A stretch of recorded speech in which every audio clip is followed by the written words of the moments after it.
Master relative clauses in 5 minutes.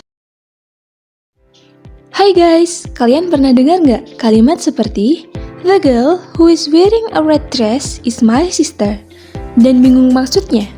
Tenang aja, hari ini aku bakal jelasin apa itu relative clauses dan gimana cara pakainya dengan cepat dan mudah. Yuk langsung aja.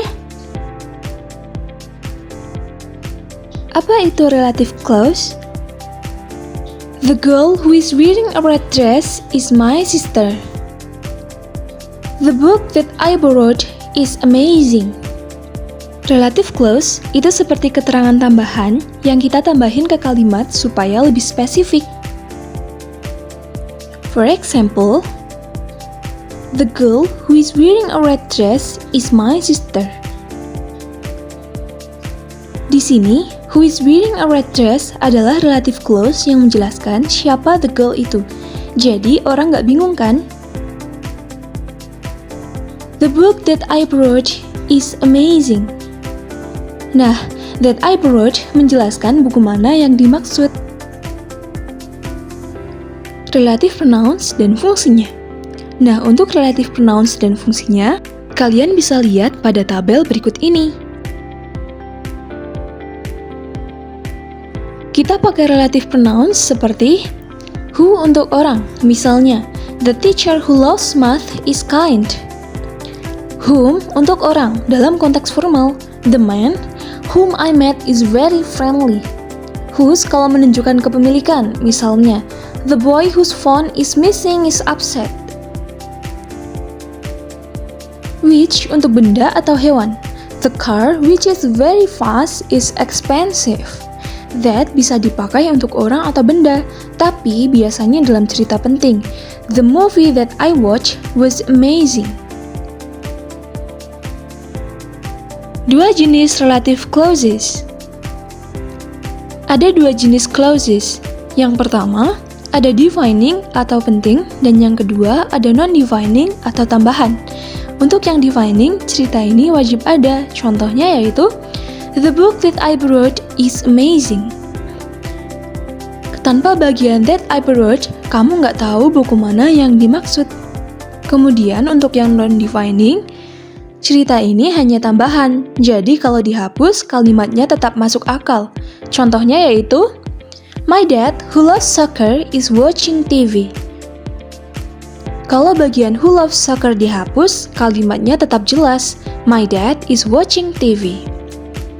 Catat ya, defining nggak pakai koma, tapi non-defining selalu pakai koma. Kesalahan umum dan tips. Ada beberapa kesalahan umum yang sering terjadi saat pakai relative clauses. Yang pertama, salah pakai who atau whom. The person whom I met is nice. Benar untuk formal, tapi who juga sering dipakai dalam percakapan. Kemudian yang kedua, lupa bedain defining dan non-defining. Jangan pakai koma untuk defining clause. Contoh salah, the book, that I borrowed, is amazing. Untuk tipsnya yaitu, selalu cek apa informasi yang ingin kamu tambahkan, penting atau cuman bonus. Kalau ragu, latihan dengan contoh kalimat yang sederhana dulu ya. Nah, sekarang giliran kamu. Coba jawab pertanyaan ini. Yang pertama, the girl I saw yesterday is my friend. Who, which, ataukah whom?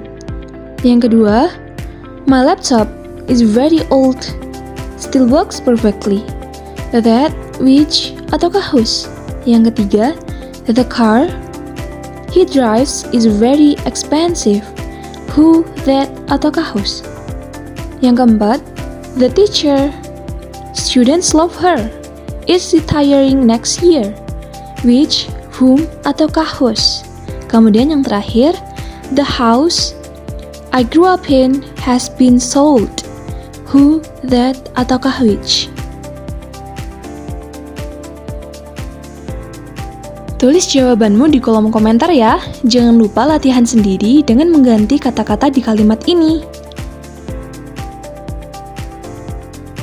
Jadi, sekarang kamu sudah paham kan tentang relative clauses?